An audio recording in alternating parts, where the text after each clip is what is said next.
Hi everyone, thanks for joining us on our Friday program, last day of the week, and only 2 sleeps until Christmas Day. That's the day that Santa will come down your chimney. Now, I understand that living in Thailand, a chimney might be a bit of a problem, but be assured, kids, that Santa will find a way to get into your house to deliver those presents. Always good to leave something out for Santa. I think Santa doesn't mind a beer, just as a suggestion. Now, an interesting story is the story I'm leading with today. By the way, I've also got an Australian arrested at Samui airport, and we've also got some empty life rafts found in the search for those 23 missing crew. But I'm heading up with this story. Nepal's top court orders release of infamous French serial killer Charles the Serpent Sobhraj. Now, you may or may not know of this man's exploits. They were covered in a Netflix series, which we'll check out in just a moment. But he is being released, and he was not, to say the least, a nice person. Let's check out this story. Nepal's top court on Wednesday ordered the release from jail of Charles Sobhraj, the infamous French serial killer who inspired the award-nominated TV series The Serpent. The court made the decree on the grounds of his age and health. He's aged 78, has been serving a life sentence in a jail in Kathmandu. A 2-judge bench of the Supreme Court in Nepal ordered the government to release him immediately and deport him to his country. Just noting that immediately didn't quite work out that way. He's apparently going to be released today, 3 days after that order was made. And it says down the bottom there, Sobhraj is suffering from a heart disease which needs open heart surgery, according to the court. He was born in French-administered Saigon in Vietnam. He was first jailed in Paris in 1963 for burglary, but went on to be accused of committing crimes in a list of countries that includes France, Greece, Turkey, Iran, Afghanistan, Pakistan, Nepal, India, Thailand and Malaysia. He also escaped from prison in several countries, and his propensity for evading authorities earned him the nickname the Serpent. Sobhraj eventually admitted to at least 12 killings. So let's just check out Wikipedia and see what they say about this particular gentleman. And that's his full name up the top there. He's a French serial killer and fraudster and thief who preyed on Western tourists travelling on the hippie trail of Southeast Asia during the 1970s, known as the Bikini Killer, due to the attire of several of his victims, as well as the Spitting Killer and the Serpent, due to his snake-like ability to avoid detection by authorities. Here's a bit of the Netflix series. This is the trailer for The Serpent, and it was a very successful series. I really could only watch about one episode. I found it just too heavy going. It was a bit too difficult for me to watch. I'm not really into those gory movies, but it was quite gripping and well made too, and a lot of it made in Thailand.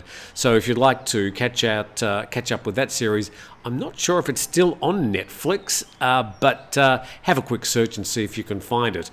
But just also, in the Bangkok Post, Nepal court orders the release of serial killer Charles the Serpent Sobhraj. There he is, 78 years old, with a cap on there, surrounded by Nepalese police and soldiers, and not looking too bad, although, of course, the story is saying that he needs heart surgery, and that's the reason for him being released. If a request for expulsion is notified to them, the French embassy would be required to grant it, since Mr. Sobhraj is a French national. So the final chapter of a rather colourful and notorious career of Charles Sobhraj, being headed back to France, probably have his heart surgery, and maybe live out his days in France. He certainly won't be allowed to travel again, and let's hope that is the end of that. To our next story today from Thai PBS World, and this says that another empty life raft washes ashore in the Lang Suan district. Now, these areas are just south of Prachuap Khiri Khan province, nearby where that vessel was 20 kilometres offshore in the Gulf of Thailand and sank on Sunday night, the HTMS Sukhothai, and they're saying that another life raft has been found. So 2 empty life rafts have been found. Of course, this will just be bringing up more questions as to what happened. And the story says that a second empty life raft, possibly from the sunken HTMS Sukhothai, was found washed ashore. And the search for the 23 missing crew continues. The second paragraph says that the first empty life raft was found drifting in a sea about 30 kilometres off the coast of Lillies district on Wednesday by the crew of a trawler. Volunteers on foot patrol scoured the beaches of the Pateo district last night, that's Wednesday, but they didn't find any of the 23 missing crew. The search resumed yesterday morning with about 20 jet skis assisting police in their search. Probably the only useful thing that you can do with a jet ski. Let's just check out a bit more on that story. Chumpon province is where any missing crew are believed to have been swept ashore by wind and waves. And just in the next paragraph they're going through the areas that they've been searching and saying that there's no trace of the missing crew.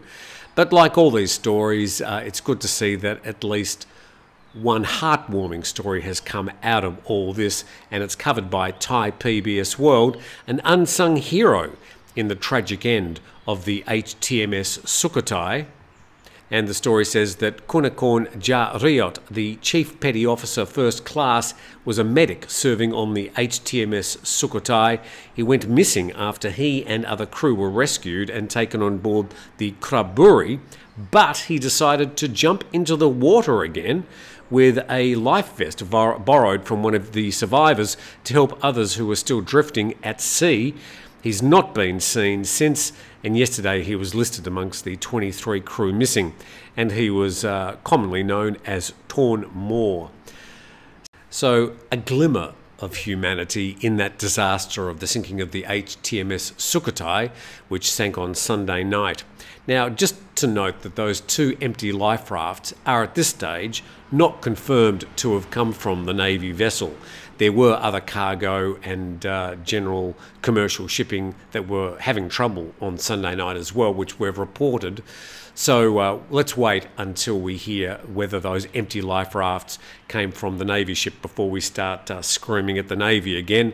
They're already under a lot of pressure over this particular story. With thanks to our sponsor, 5 Star Marine. They've been supporting TNT ever since the start, so thank you very much to them as we approach our 100th show.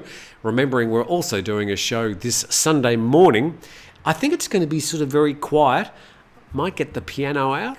We're going to have the cats, no doubt. Maybe a bit of tinsel, but very, very low key. So don't think that it's going to be a grand show with Santa appearing or anything. It won't be anything like that.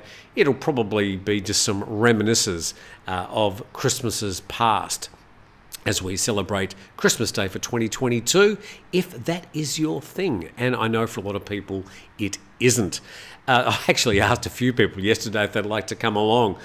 We don't do Christmas. Okay, so that's fine. So thank you very much for watching. It's the last day of the week on TNT. Plenty more to come.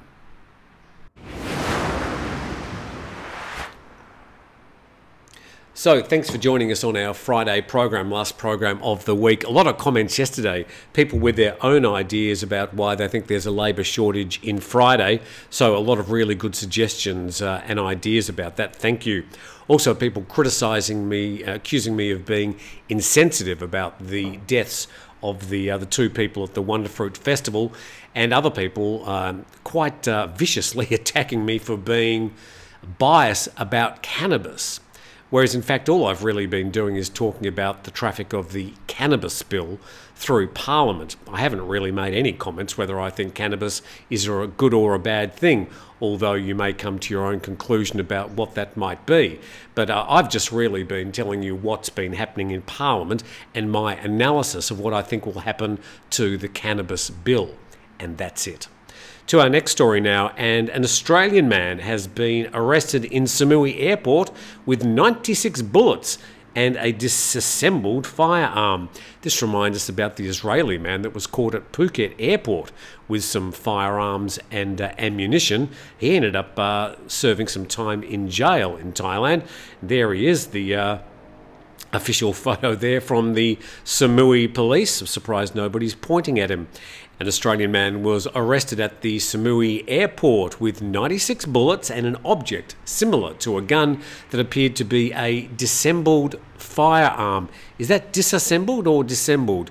He claimed he needed them for self-defence.